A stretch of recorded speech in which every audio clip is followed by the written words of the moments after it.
오늘 에스겔 23장 말씀을 통해서 함께 은혜를 나누겠습니다. 이 에스겔 말씀은 한마디로 이스라엘을 심판하시는 하나님의 말씀인 것 같은데, 잘 읽어보면 이 에스겔서의 말씀은 하나님의 사랑 이야기입니다. 이스라엘 백성들에 대한 사랑 이야기, 그게 바로 이 에스겔서의 말씀입니다. 하나님께서 이스라엘 백성들을 사랑하셨습니다. 얼마나 사랑하셨냐? 오늘 말씀에 기록된 것처럼 하나님께서 사랑하셨어요. 그 사랑 이야기를 오늘 말씀을 통해서 이 심판 속에 담겨져 있는 하나님의 사랑을 발견할 수 있는 시간이 될 수 있기를 바랍니다. 우리 그런 맥락에서 23장 1절부터 4절까지 말씀을 다시 한번 읽어보겠습니다. 이 말씀 오홀라와 오홀리바라고 하는 두 여인의 이름을 특별하게 이렇게 붙였는데, 이 여인이 누구를 상징하는지도 4절에 구체적으로 기록합니다. 이 오홀라는 누구를 얘기한다고 합니까? 사마리아, 곧 북이스라엘을 이야기합니다. 북이스라엘 백성들, 아수르에게 멸망하게 된 나라죠. 그리고 오홀리바는 누구라고 그럽니까? 예루살렘이다, 이렇게 말합니다. 예루살렘은 이 남유다의 수도이죠. 하나님의 성전, 하나님 택하신 백성들인 북이스라엘과 남유다가 오홀라와 오홀리바에 비유하면서 이들이 남편과 아내를 배반한, 언약을 파기한 타락한 모습으로 비유적으로 말하고 있습니다. 이들이 행음을 했다, 이렇게 말하는데, 이 행음은 간음입니다. 이 간음은 누구에게 해당되는 거냐면 결혼한 사람 에게 해당되는 일입니다. 아내에게만 해당되는 게 남편에게. 한마디로 배반했다는 겁니다. 뭘 배반한 겁니까? 약속을 배반한 겁니다. 어떤 약속입니까? 하나님과의 약속, 언약. 하나님의 신실한 아내로서 이스라엘 백성들은 하나님의 거룩한 신부고, 하나님은 그들의 신실한 남편 같은 관계였습니다. 하나님은 이스라엘 백성들의 아버지고, 그들은 하나님의 거룩한 자녀의 언약을 맺은 줄로 믿습니다. 근데 이 언약을 어떻게 한 거예요? 배반한 겁니다. 이 배반한 거를 뭐라고 그러냐? 그걸 행음이라고 그러고 간음이다, 이렇게 말합니다. 이 행음과 간음은 이따도 자세히 말씀드리겠지만, 구체적으로 이스라엘 행음은 뭘 얘기하냐면은 그들의 우상 숭배를 가리킵니다. 하나님 아닌 것을 하나님보다 더 사랑하고, 하나님 아닌 것을 하나님처럼 섬기는 우상 숭배가 바로 행음이었다, 이렇게 말합니다. 우리가 새벽에 묵상하는 갈라디아서 말씀에는 이 행음, 이 우상 숭배를 뭐라고 얘기하냐면 성령으로 시작했다가 뭘로 마쳐요? 육체로 마치게 되었다, 이렇게 말합니다. 처음에는 하나님과의 신실한 언약의 관계로 시작했다가 마지막에는 육체적인 욕심, 정욕을 쫓는 일로 마치게 된 겁니다. 하나님과의 신령한 약속, 신실한 백성으로 살기로 작정했는데 결국은 하나님을 저버리는 우상 숭배의 길을 택한 북이스라엘과 남유다, 그가 오홀라와 오홀리바다, 이렇게 말합니다. 참고적으로 말씀드리면 이 오홀라라고 하는 이름의 뜻은 그녀 자신의 장막이란 뜻입니다. 왜 그러냐면 이 오홀라라고 하는 말은 북이스라엘을 가르치는데, 북이스라엘은 예루살렘 성전이 남유다에 있었기 때문에 자기들 나름대로 사마리아에 성전을 지어놓고, 이게 하나님 성전이다, 자기를 위한 성전을 지은 거예요. 북이스라엘이고, 남유다 이 오홀리바라고 하는 이름의 뜻은 내 장막이 그녀 안에 있다, 이런 뜻입니다. 여기서 말하는 내 장막, 하나님의 장막은 어디입니까? 예루살렘 성전이 그 안에 있다. 그래서 하나님께서 특별히 택하신 백성이 바로 이 남유다, 적자라는 뜻이죠. 정통, 하나님의 택함 받은 백성이라는 뜻입니다. 그래서 이 오홀라는 북이스라엘, 오홀리바는 남유다를 가르친다. 그들이 하나님을 저버리는 행음을 행한 우상 숭배를 저지르고 있었다, 이렇게 말합니다.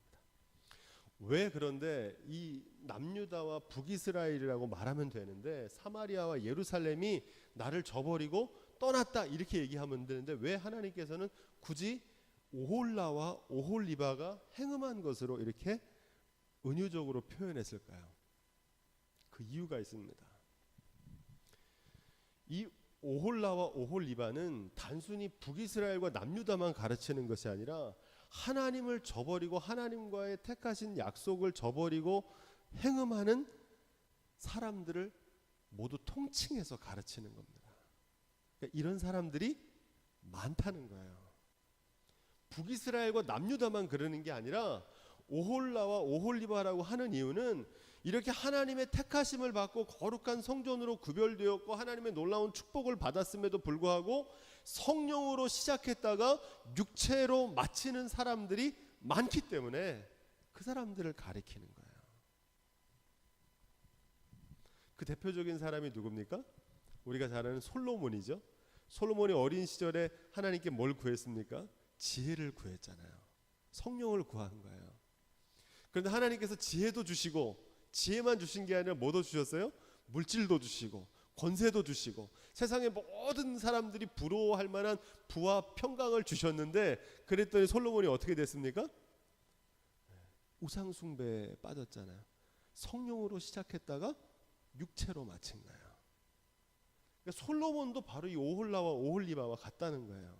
솔로몬만 그런 게 아니라 성경에 수많은 오홀라와 오홀리바가 나오고 오늘날에도 수많은 하나님의 택함을 받은 백성들이 하나님의 축복을 저버리고 오홀라와 오홀리바의 길을 걷고 있기 때문에 이 에스겔은 북이스라엘과 남유다, 사마리아와 예루살렘만 얘기하는 것이 아니라 이들과 같은 길을 걷고 있는 모든 하나님을 저버린 백성들을 통칭해서 오홀라와 오홀리바로 가르치고 있는 거예요. 바라기는 저와 여러분들이 오홀라와 오홀리바와 같이 되지 않기를 주님의 이름으로 부탁을 드립니다. 그들이 어떤 죄악을 저질렀는가 5절부터 9절에 기록되어 있는데 우리 함께 5절부터 8절 말씀을 함께 읽어보겠습니다. 내게 속하였을 때 이렇게 기록합니다. 이 말은 무슨 얘기냐면 오홀라와 오홀리바의 과거를 얘기하는 게 아닙니다. 하나님과 언약을 맺은 결혼 관계를 얘기하는 겁니다. 결혼이라고 하는 거는 약속이잖아요. 그죠? 서로 지켜야 될 약속입니다. 결혼 전에 있었던 과거의 그의 모습을 얘기하는 게 아니고 하나님과 결혼한 후 내게 속하였을 때 하나님과 언약을 맺은 이후에도 그들이 뭘 행한 거예요? 행음을 한 겁니다. 그게 그들의 죄인 거죠. 그래서 이건 단순히 윤리적인 얘기, 도덕적인 얘기를 하는 게 아니라 하나님의 거룩한 신부로 택함을 받은 이스라엘 백성들이 그 언약과 그 성실하고 거룩한 약속을 저버린 것을 이야기합니다. 그 약속을 저버렸다는 겁니다. 그 행음의 모습을 구체적으로 기록하는데 이 말씀에 보니까 그들이 자색 옷을 입은 그들이 사랑했던 아수르를 사랑했다고 그러는데 이 아수르의 모습을 뭐라고 비유하냐면 자색 옷을 입었다 이렇게 얘기합니다. 여러분 자색 옷이 어떤 색인지 아세요? 우리 권사님 아시죠? 보라색입니다. 자색, 보라색. 이 보라색은 높은 지위와 특권층들 아주 고급스러운 색깔이거든요. 보라색. 자색 옷을 입었다 이렇게. 감독들은 보라색 가운과 보라색 스투를 입어요. 거룩함을 상징하는 겁니다. 그런데 여기서는 이 자색 옷은 거룩함을 상징하는 것이 아니라 높은 지위와 특권을 상징하는 의미입니다. 누가복음 16장 19절에 이 자색 옷이 나오죠. 한 부자가 있어 자색 옷과 고운 베옷을 입고 날마다 호화로이 연락하는데 누구 얘기입니까? 부자와 나사로 얘기해서 그 부자가 입었던 옷이 자색 옷이에요. 보라색 옷, 아주 고급스러운 옷을 입고 있었던 거죠. 뿐만 아니라 그들이 준수한 소년들을 좋아했고 외모죠. 아름다웠고 화려한 외모. 그리고 말 타는 자다고 나오는데 말 타는 자는 권력을 상징하고 힘을 상징합니다. 그래서 이스라엘 백성들이 우상과 연애했다고 그러는데 이 우상과 연애한 대상이 뭘 얘기하는 거냐면은 단순히 우상 이렇게 금불상에게 절하는 우상이 아니고 자색옷과 준수하고 말 타는 것들을 사모했다는 거예요. 그것과 연애에 빠졌다는 거예요.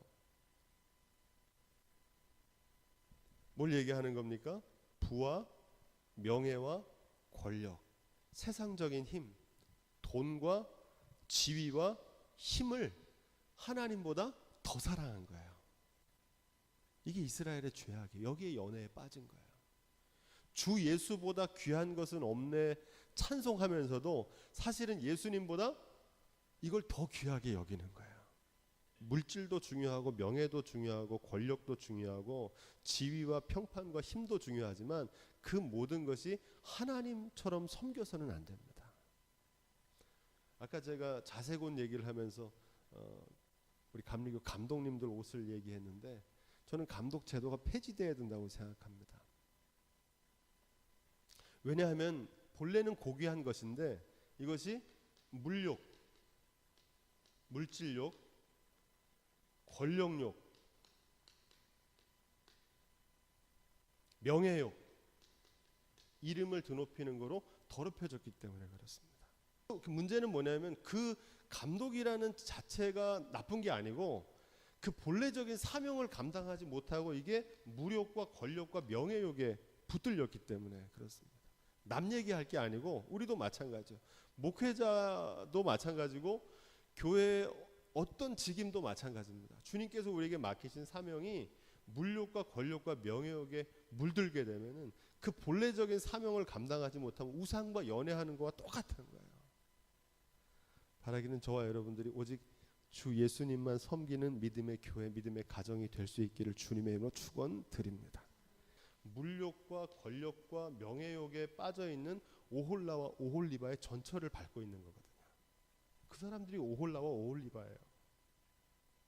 우리도 하나님께서 맡기신 귀한 사명, 하나님과의 언약을 저버리고 세상의 물욕과 권력과 인기와 명예와 쾌락을 쫓아가면 우리가 오홀리바와 오홀라의 전철을 밟을 수밖에 없다는 사실이에요. 바라기는 이 자리에 서기 않게 되기를 주님의 이름으로 축원드립니다. 우상숭배는 하나님 아닌 것을 하나님보다 더 사랑하는 것, 그게 우상숭배다. 그러니까 하나님은 이스라엘을 그렇게 사랑하시는데 그 사랑을 저버리고 다른 것을 사랑하는 거예요.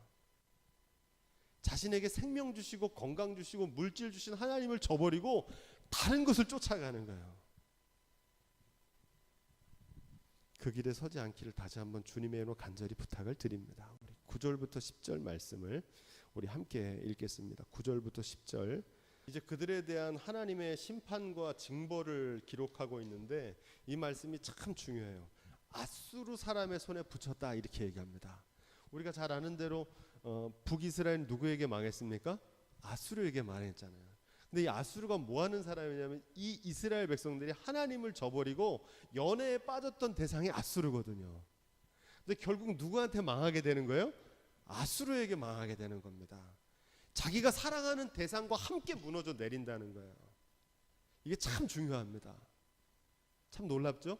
자기가 쫓아서 자기가 사랑하고 자기가 저버리고 쫓아갔던 그 물질을 쫓아갔는데 그 물질로 인해서 심판을 받는다는 거예요. 권력을 쫓아가서 이 권력을 막 우상숭배하고 사랑했는데 그 권력과 함께 어떻게 되는 거예요? 몰락하는 거예요. 그걸로 인해 심판을 받는 거예요.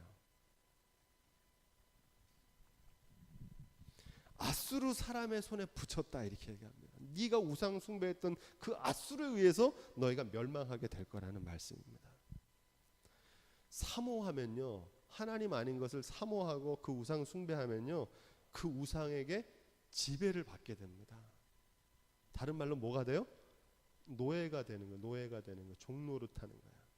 하나님께서 저와 여러분들 하나님의 거룩한 자녀로 불러주신 줄로 믿습니다. 죄의 노예 가운데 있던 사람들을 자녀로 불러놓았더니 그 자녀로 불러놓은 사람들이 또 뭐가 되는 거예요? 돈의 노예가 되고 물질의 노예가 되고 권력의 노예가 되는 거예요. 그래서 우상 숭배하면 뭐가 되냐면 노예가 되는 거예요. 노예가 뭡니까? 자기 마음대로 못해요. 자기 마음대로 예배도 못 드려요. 돈 벌러 가는 게 더 급하거든요. 노예가 되는 거예요. 노예가. 자기 시간도 자기가 못 정해요. 그게 노예예요. 권력의 노예가 뭡니까? 권력에 하기 위해서는 수단과 방법을 가리지 않아요. 그런 사람이 아니고 멀쩡한 사람이었는데 이 권력욕에 붙들리면 안 해도 될 일을 하더라고요. 지혜로운 사람인데 어리석은 선택을 하더라고요. 왜 그래요? 노예로 전락하기 때문에 그래요. 끌려다니는 거예요. 막 끌려다니는 거예요.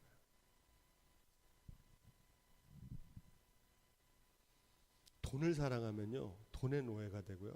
명예를 사랑하면 명예의 노예가 돼요. 쾌락을 사랑하면요, 쾌락의 노예가 될 수밖에 없어요. 바라기는 저와 여러분들이 노예가 아니라 예수 그리스도의 보혈로 말미암아 죄의 노예에서 하나님의 거룩한 자녀로 구원받은 줄로 믿습니다.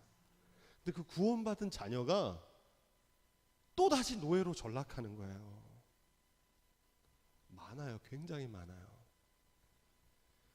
왜 이 감독제도가 없어져야 되냐면은 멀쩡한 목사님들이 마지막에 말년이 비참한 경우를 당하는 경우를 많이 봅니다.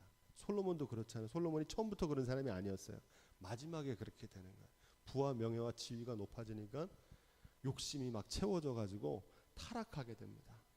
말년에 멀쩡하던 사람들이 목회 평생 잘 하다가 말년에 이 권력욕에 붙들려 가지고 명예욕에 붙들려 가지고 망신당하는 경우를 한두 번 본 게 아니에요. 남 얘기할 게 아니라 저와 여러분들도 결코 노예로 전락하지 않게 되기를 주님의 이름으로 축원드립니다. 아수르를 사랑하다가 아수르에게 종이 되는 거예요. 아수르의 노예가 되는 거죠. 치부를 드러내고 수치를 당하게 된다는 겁니다. 신문을 당하게 된다는 거죠. 사라지는 것, 두고 가는 것, 썩어지는 것을 쫓아가면요, 결국 그것과 함께 어떻게 됩니까? 무너져 내려요. 나중에 깨닫게 되는 거야. 야, 이거 정말 아무것도 아닌 걸 내가 쫓아왔구나. 자, 이제 이어지는 말씀 11절부터 21절 말씀을 읽어보겠습니다. 여기서 중요한 말씀은 그 형보다 더 부패했다는 겁니다. 누가? 남유다가 그랬다는 거예요. 잘 아시는 대로 북이스라엘은 여로보암에 의해서 사마리아에 성전을 짓고 자기들 나름대로 예배하다가 결국 아수르에게 멸망하게 됩니다. 아수르에게 망하잖아요. 근데 이 모습을 보고 남유다가, 르호보암이 세운 남유다는 나중에 누구에게 멸망합니까? 바벨론에게 멸망하잖아요. 그러니까 이게 형이고 이게 동생인 거예요. 이게 오홀라고 이게 오홀리바거든요. 앞에서 북이스라엘이 하나님을 저버리고 타락했다가 아수르를 쫓아갔다가 아수르에게 망한 걸 봤어요. 그랬으면 어떻게 해야 됩니까? 뒤따라가는 사람은 난 저 사람 같이 하면 안 되겠구나 이렇게 생각하고 돌이켜야 되잖아요. 성령으로 시작했다가 하나님의 선교사로 내가 부름받았다고 생각하고 하나님의 일을 감당하면서 교회를 섬기겠다고 했던 사람이 교회를 섬기는 일을 저버리고 자기 직분을 저버리고 물질을 쫓아갔다가 폭삭 망하는 일을 본 거예요. 그런데 뒤에 쫓아가는 오홀리바가 오홀라보다 더 부패했다는 거예요. 그 형보다 더 부패했다는 거예요. 앞에서 넘어지는 걸 보고도 그 여로보암의 길을 또 쫓아가는 거예요.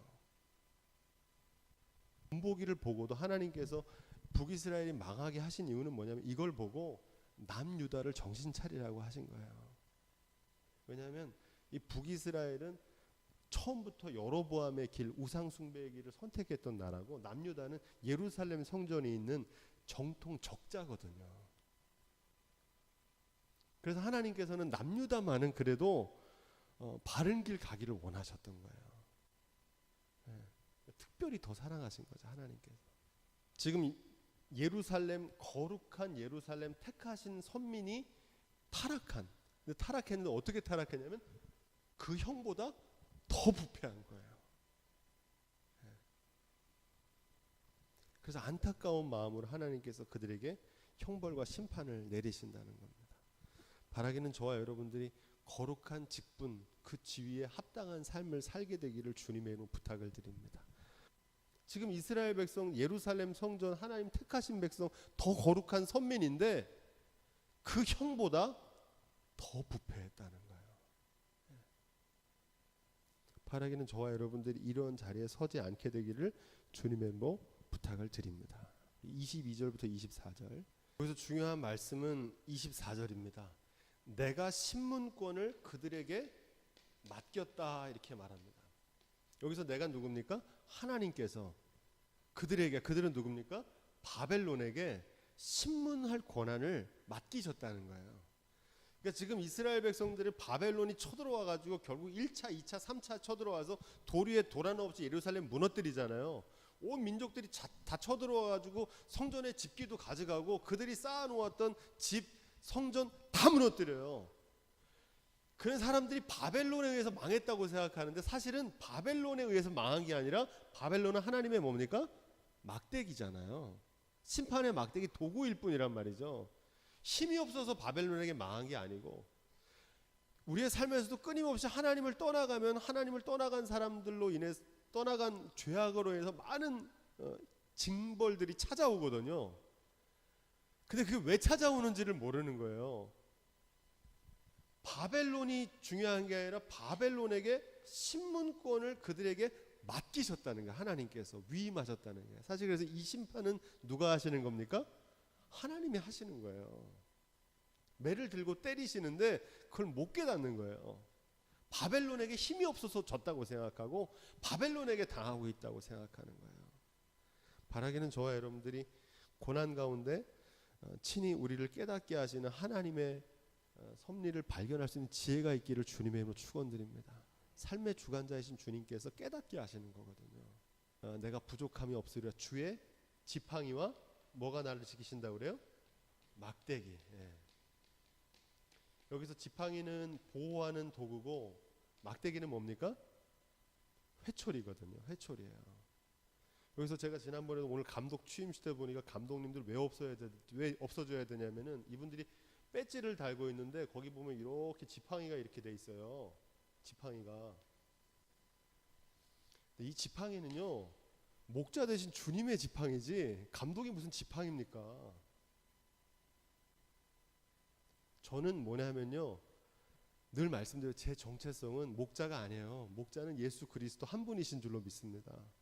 저는 뭐냐면 양치기 개예요. 양치기 견 셰퍼드라고 하잖아요. 목자가 시키는 대로 양들이 잘못돼서 야 저 양들을 절로 몰아라 그럼 가서 멍멍 짖어가지고 양들을 바른 길로 가는 셰퍼드지 양치는 목자는 오직 유일하신 예수 그리스도 한 분이신 줄로 믿습니다.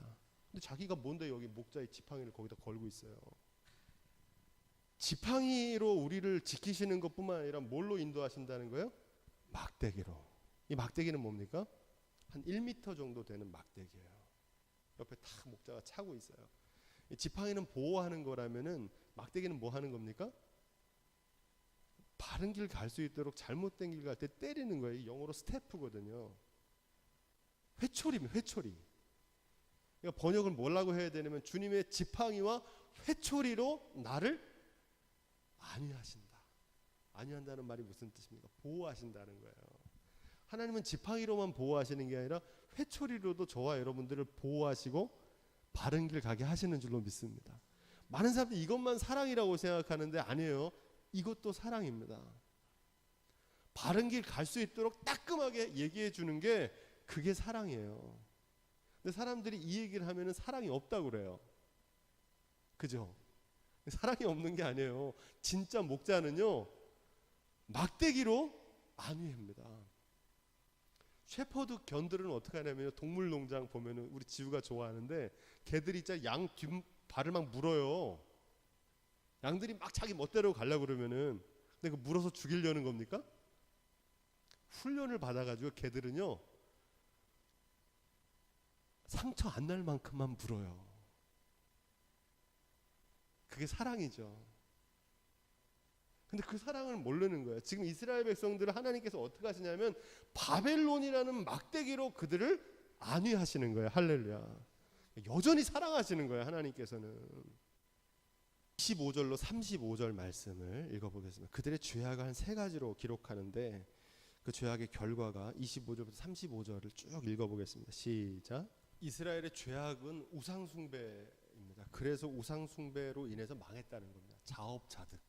하나님을 자기 일을 정말 사랑해주고 신실하게 아껴주는 그 남편을 저버리고 다른 것을 쫓아간 거예요. 그래서 그 우상숭배로 인한 자업자득이라는 거고 그 결과가 진노의 잔을 마시게 된다는 겁니다. 진노의 잔, 하나님의 진노의 잔. 오래 참으시지만 영원히 참지 않으시거든요. 투기하듯이 사랑하신다고 그래요. 하나님 얼마나 우리를 사랑하시냐면 어지간히 사랑하고 너 나 싫으면 떠나면 그만이라 이러잖아요. 하나님은 그렇게 하지 않는다는 거예요. 투기할 정도로 회초리를 들어서라도 다시 그 사랑을 기억나게 하시고 놓질 않으세요. 네. 하나님 절대 떠나지도 않고 놓지 않으세요. 세상 사랑은 그렇잖아요. 마음에 내키지 않고 싫으면 버리고 가잖아요. 근데 주 예수님은 우리를 버리지 않으세요. 할렐루야. 네. 끝까지 사랑하시는 거예요. 진짜 사랑이거든요. 그게 진짜 사랑이에요. 잘 될 때나 안 될 때나, 이번 주일날 토요일날 결혼식 할 때, 결혼 서약할 때 있잖아요. 병들었을 때나 건강할 때나 부할 때나 가난할 때나 변함없이 사랑하시는 거예요. 하나님이 저와 여러분들을 그렇게 사랑하시는 줄로 믿습니다. 근데 그 사랑을 저버리고 떠났기 때문에 결국 비소와 조롱을 당하게 될 거라는 겁니다. 원래 하나님께서 영광스럽게 하시려고 그러는 거거든요. 자신의 신부, 자신의 자녀들을 영광스럽게 하시려는 거. 어떻게 영광스럽게? 하나님을 잘 섬기고 믿었더니 하나님께서 우리 가정을, 우리 인생을 이렇게 변화시키고 복되게 하셨구나. 할렐루야. 원래 이렇게 하고 싶으신 거예요. 그래서 그들을 축복하시고 그들을 못 낳는데도 어여쁘게 하시고 그들을 낮은 자들을 진토에서 끌어올리셔서 영광스럽게 하셨는데, 그 하나님을 저버리고 자기를 축복하시고 자기를 인도하신 하나님을 저버리고 다른 것을 쫓아가니 이 진노의 잔을 피할 도리가 없는 거죠. 그래서 비소와 조롱의 자리에 놓게 됐다. 제일 중요한 말씀 35절인데, 이렇게 된 이유는 너희가 나를 뭐 했다는 거예요? 잊어버렸다는 겁니다. 잊어버렸다는 거예요. 망각. 제가 지난주에도 말씀드린 계속 반복되는 거, 지금 이스라엘의 문제는 뭘 잊어버린 거냐면 하나님의 은혜를 잊어버린 거예요. 그 은혜로 말미암아 받은 축복, 그 은혜로 얻은 건강, 그 은혜로 얻은 모든 삶의 지위와 권한을 잊어버린 거예요. 예배는 뭐라고 그랬습니까? 예배는 그 은혜를 기억하는 겁니다. 예배당에 들어오면요, 뭐 다른 거 볼 게 아니고 하나님, 내 은혜가 회복되기를 원합니다. 은혜가 기억나게 하옵소서. 왜 은혜가 중요하냐면 은혜가를 알아야 감사가 나옵니다. 은혜를 잊어버리면 그 순간부터 뭐가 오냐면 불평이 찾아와요. 제가 왜 이걸 잘하냐면 저도 똑같거든요. 저는 새벽에 나와서 무슨 기도하냐면은 하나님 은혜를 기억나게 해달라고 기도해요. 왜냐면 제가 오늘도 어떤 분 상담하면서도 그런 말씀을 드렸지만, 저도 있잖아요. 저녁이 되면요 번뇌가 막 찾아와요. 아, 나 왜 여기서 이러고 있는 거지? 평과 막 원망이 막 나와요. 그럼 어떻게 됩니까? 삶에서 기쁨과 감사가 사라지잖아요. 그럼 새벽에 나오면 어떻게 하면, 제가 정말 무릎 꿇고 하나님께 부르짖기도, 하나님 은혜를 회복시켜 주세요. 내가 받은 은혜가 기억나게 해주세요. 잃어버린 것이 아니라 아직 남아있는 것에 생각나게 해주세요. 그렇게 씨름하고 일어서 돌아갈 때는, 예배당 문을 열고 나갈 때는 감사와 기쁨이 회복됩니다. 할렐루야. 그게 신앙생활이에요. 이 싸움을 해야 돼. 이게 영적 싸움입니다. 사냐 죽으냐가 여기 달려있어요. 은혜를 잃어버린 사람은 감사가 없습니다. 뭘로 사냐면은 공로로 살아요. 누구의 공로입니까? 오늘 갈라디아서 새벽에도 배웠지만 내 공로를 의지합니다. 내가 한 것만 생각해요. 사실 내가 한 게 아니라 주님의 공로로 저와 여러분들이 그 은혜로 말미암아 구원받은 줄로 믿습니다. 이 복음을 잊어버리는 거예요. 내 공로를 앞세우면 그래요. 그러면 감사도 없고요, 불평만 넘치고요, 신앙의 기쁨이 사라져요. 살아있지만 죽은 거예요. 그 은혜를 기억하시기를 주님의 이름으로 축원드립니다. 지금 오홀라와 오홀리바가 왜 이런 지경에 이르게 됐느냐, 왜 북이스라엘과 남유다가 그 거룩한 예루살렘 성전, 그 높은 솔로몬의 성전이 왜 무너졌느냐, 나를 잊어버렸기 때문에 그렇다. 하나님을 잊어버린 거예요. 여러분, 은혜를 기억하시기를 주님의 이름으로 축원드립니다. 우리 교회는 은혜 받지 않은 사람이 없어요. 제가 알기로는 다 은혜 받았어요. 죽을 수밖에 없는 존재였는데 하나님께서 그 가정을 살려놨고 그 가정을 회복시켜 주셨고, 할렐루야. 이 은혜 받지 않은 사람이 없어요. 저를 포함해서. 그 은혜를 다만 잊어버렸기 때문에 그래요. 또 어떻게 했다는 거? 등 뒤에 버렸다는 겁니다. 저 이 말을 듣는데 가슴이 막 아프더라고요. 나를 등 뒤에 버렸다는 거예요. 그를 친히 이끌어가고 인도하고 힘들고 어려운 일이 있을 때 찾아와서 도와주고 함께하고 붙들어줬던 그 하나님을 등 뒤에 버렸다는 거예요. 어떻게 이럴 수가 있어요. 그래서 이스라엘 백성들이 망했다. 하나님이 버린 게 아니에요. 하나님은요 여전히 사랑하시고 여전히 변함없이 이스라엘을 붙들고 계시는 줄로 믿습니다. 그런데 그들이 등 뒤에다 갖다 버린 거예요. 하나님을.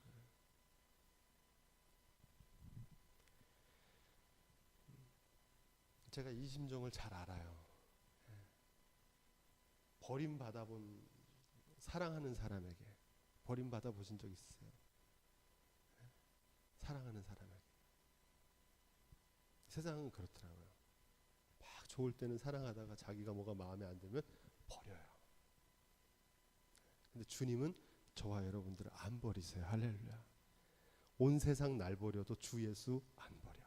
끝까지 나를 사랑하시니. 할렐루야. 찬송가 가사잖아요. 이스라엘 버린 거야. 하나님이 버린 게 아니고 이스라엘이 버렸다. 자, 이제 마지막 36절부터 49절까지 말씀입니다. 앞에서 미리 나왔던 말씀들이기 때문에 안 읽어도 다 아실 거 한 번 더 읽어봤기 때문에 내 자식을 저버렸고 자식 우상에 갖다 바쳤고 또 무슨 일을 했다는 거예요? 안식일을 더럽혔다 이렇게 얘기합니다. 이 두 가지는 우리가 앞에서 배웠지만 하나님과의 관계, 이웃과의 관계, 그리고 안식일은 누구와의 관계를 뜻합니까? 하나님과의 관계를 나타내는 척도라고 말씀드렸죠. 요즘 우리 얘기하면 예배입니다. 예배. 그리고 이웃과의 관계는 우리가 서로 사랑하는 겁니다. 그래서 하나님과의 관계와 이웃과의 관계가 깨어졌다는 겁니다. 두 번째, 이제 하나님의 심판이 나오는데 43절부터 47절 이스라엘이 죄악으로 인해서 하나님께서 그들을 심판하시거든요. 근데 그 심판이 원래 누가 잘못한 거냐면 이스라엘 백성들이 잘못한 거잖아요. 그럼 그 사람만 벌 받으면 되는데 그 죄악으로 인해서 그 자녀들을 어떻게 하시겠다는 거예요? 죽이시겠다는 거예요. 그리고 그 집이 무너지게 될 거라는 겁니다. 주신 분도 하나님이시니까 거두시는 분도 하나님이시죠. 하나님과의 관계가 무너지면 그 집들을 불사르겠다 그러거든요. 아담이 범죄했을 때 어떤 일이 벌어집니까? 땅이 저주를 받아요. 이게 창세기의 원리거든요. 하나님과의 관계가 무너지면요 그거로 끝나지 않고요 반드시 뭐가 오냐면은 관계에 문제가 오고 그 집이 불살라져요. 땅이 저주를 받아요. 그러니까 하나님의 뜻대로 온전하게 행하지 않으면 그 자녀와 그 집까지 저주를 받게 된다는 겁니다. 이 역으로도 가능해요. 내가 하나님과의 관계가 온전한 관계가 세워지면 그 자녀가 잘 되고 그 집이 번성하게 되는 줄로 믿습니다. 이렇게 돼야 되는 거예요. 이게 영적인 원리거든. 사랑하는 자여 내 영혼이 잘된 같이 범사가 잘 되고 강건하여지기를 간구드립니다. 할렐루야. 이렇게 돼야 되는데 지금 이스라엘은 그 반대로 되는 거예요. 지금 교회가 어떻게 부흥할 수 있느냐? 교회는 정직자의 축원으로 부흥하게 되는 거예요.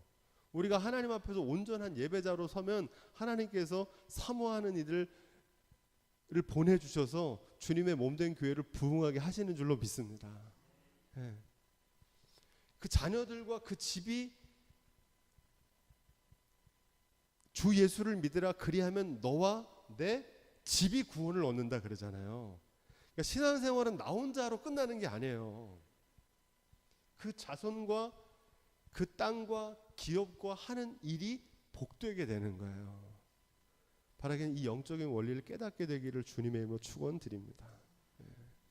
마지막으로 48절 49절 48절만 읽어보겠습니다. 우리 앞에다 읽어봤던 말씀이니까 48절만 시작. 진짜 심판의 목적이 뭔지 나옵니다. 그것은 모든 여인을 경성하게 하려고 한다는 겁니다. 여기서 말하는 건 여성을 얘기하는 게 아니고요. 하나님과의 영적인 관계, 모든 믿음의 사람들을 경성하게 하려고 한다는 겁니다. 이 일을 통해서 하나님을 저렇게 섬기던 택하신 예루살렘 성전도 타락해서 돌 위에 돌 하나 없이 무너져 내리는구나. 나는 저렇게 하면 안 되겠구나. 할렐루야. 요걸 깨닫기를 원하신다는 거예요.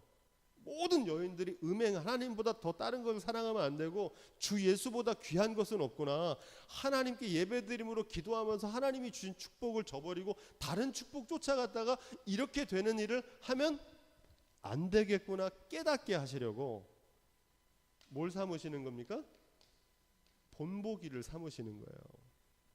제가 자주 말씀드리지만 저와 여러분들이 축복의 본보기가 될 수 있기를 주님의 이름으로 축원드립니다. 근데 이 이스라엘은 무슨 본보기가 된 거예요 지금? 심판의 본보기가 되는 거예요. 나 저러면 안 되겠구나 하는 반면교사가 되는 겁니다. 이 반면교사가 뭐냐? 이게 본보기예요. 모든 여인들, 믿음의 사람들이 이 전철을 밟지 않도록 경성할 수 있는 본보기가 되는 겁니다. 이것을 보고 깨닫는 지혜가 있기를 주님의 이름으로 축원드립니다. 그래서 심판하시는 거예요. 또 한 가지 목적은 어디냐? 마지막 절에 보니까 여호와인 줄 알리라 이렇게 말합니다. 많이 나오죠. 이 고난을 통해서 심판을 통해서 하나님께서 죽이려고 그러는 게 아니고 이걸 통해서 깨닫고 돌아오기를 원하시는 거예요. 어디로? 여호와께로 돌아오기를 원하시는 거예요. 삶의 주관 되신 하나님, 축복의 근원 되신 하나님께로 돌아갈 수 있는 지혜가 있기를 주님의 이름으로 축원드립니다. 고난이 찾아올 때, 심판이 찾아올 때 이거 빨리 피해가게 해주십시오 이렇게 할 게 아니라 기도해야 됩니다. 뭘 기도해야 되면 하나님 이걸 통해서 깨달을 수 있는 지혜를 달라고. 하나님 이 고난을 통해서 나에게 말씀하시는, 깨닫길 원하시는 게 있거든요. 그것을 깨닫는 지혜가 있게 해달라고 기도할 수 있는 지혜가 있기를 주님의 이름으로 축원드립니다. 기도하겠습니다.